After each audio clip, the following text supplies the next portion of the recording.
Welcome back to the shop. In this video, we're going to be repairing and restoring an antique Empire chair. This antique Empire chair has been in the customer's family for well over 100 years. And as you can tell, it has received a great deal of love and unfortunately a great deal of number of repairs over the years. The center slat of this chair is broken right off. You can actually see some glue build up from previous repairs. The crest rail is broken.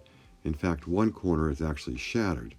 Thankfully, the customer has those pieces so we can rebuild that once we take the chair apart.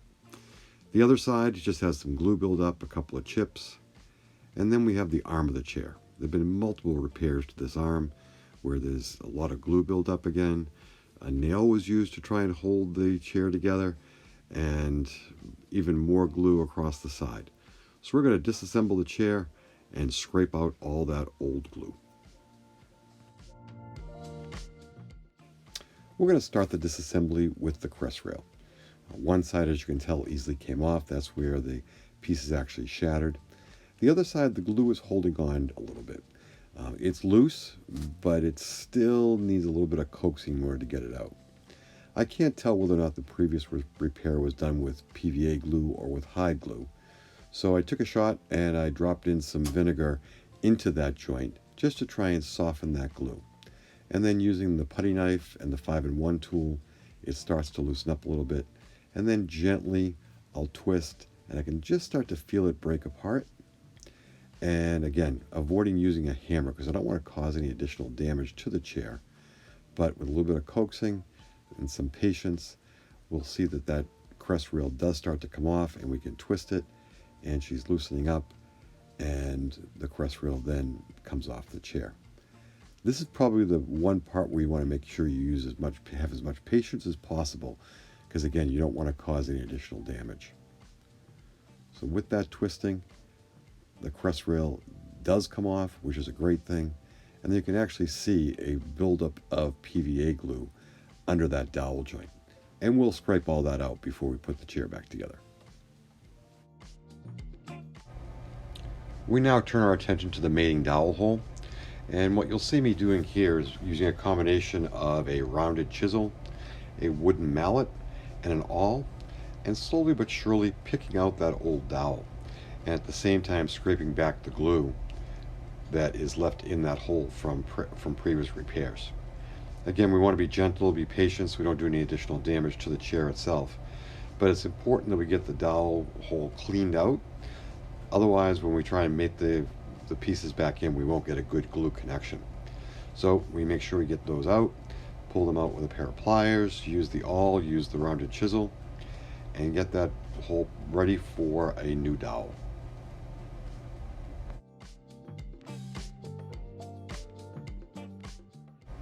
We now turn our attention to the arm of the chair. Remember, there was a finish nail in there, and every possible way I could think of to try and get it out, I couldn't. So we wound up cutting it off deep inside the joint, so it's going to be out of the way when we make the repair. And then we'll just pop that finish nail out and move on to the next step in the repair.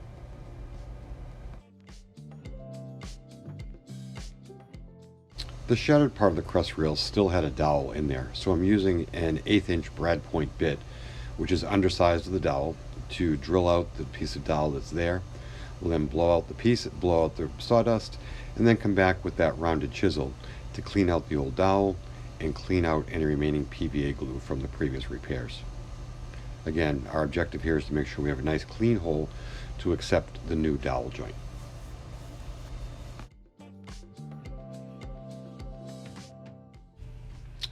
The old dowel has now been removed. We're scraping out the remaining PVA glue in order for us to get a wood-to-wood connection when we make our final glue up.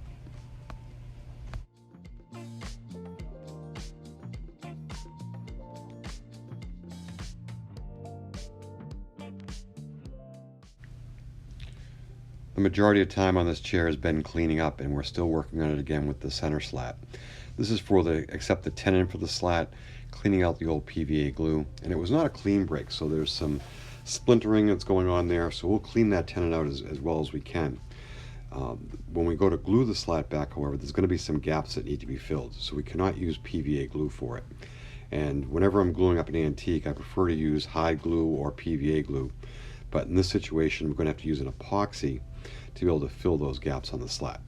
So we're going through, cleaning up across the edges, and then we'll come in with a fine 1/4 inch tenon chisel and clean it out to accept that center slat.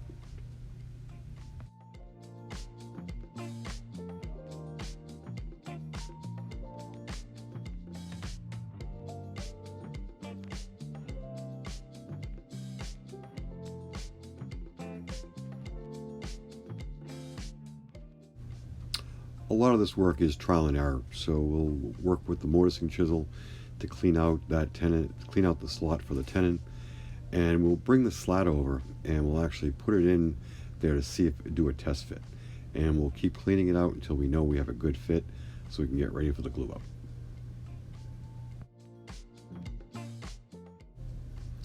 I've lost count how many times I've said it in this video, but in order to get a good glue joint, you need to clean up all the old glue and make sure you have a good wood-to-wood contact. That's what we did. We cleaned it up. For the center slat, we used a colored epoxy. We did the same thing for the crest rail where it was shattered, but for all the other joints, we used hide glue. And then using multiple clamps as well as a caul, we were able to bring everything together. Here you see the joints, the glue joints completed, and now we're going to go through and with some wood filler to start to fill any gaps that were there, and then we'll move on to doing the touch-ups. Given the age of the chair, we know it has a shellac finish, so I mixed up a 2-pound cut of super blonde shellac, and here I'm adding some acrylic pigments in order to get the tone that I need. This is the hardest part of furniture restoration, is trying to match the color of a stain that is on a chair. So it's a slow, methodical process. I started with a brown, and I know that it's actually a darker brown, so I add a little bit of black to the color in order to tint it down. I go slowly, and it's always easier to add more dark than it is you can't get the dark out. So very slowly but surely go through, continually mix. You notice I'm using a glass jar, because then what I'm able to do is once I think I get the color right, I can then hold the stain up to the piece itself to see if I have a match. With a color match on the shellac, we'll now use a fine artist brush and go through in all the places where we did a repair, go through, touch that up to hide any repair marks, as well as to cover any of the wood filler that we used. The other piece we'll do is we'll go through and any dings or dents or scratches on the chair, we'll touch that up as well.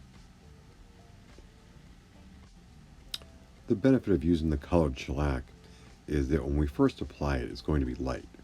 But shellac builds, so as you apply one coat of shellac and then apply a second coat, the first and second coats then blend together. So then as we're blending and building the shellac coat, we're also blending and building the color on the chair. We now move on to the crest rail where we had done the repair work and had applied some wood filler.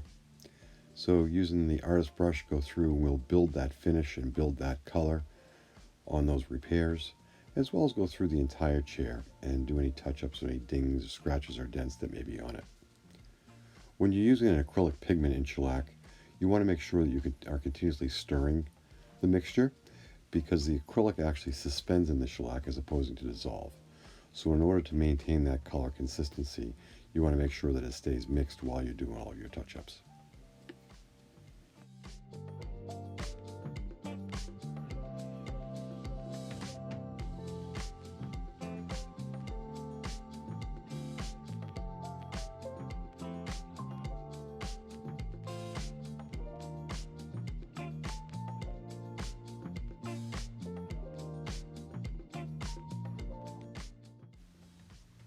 Once all our touch-ups are dry, we then are going to apply a coat of amber shellac to the entire chair. I'm using 4/0 steel wool, and what this allows me to do is a couple of things. One is smooth out the touch-ups and the shellac finish on those touch-ups. It also allows me to get into all the carvings on both the legs as well as the crest rail.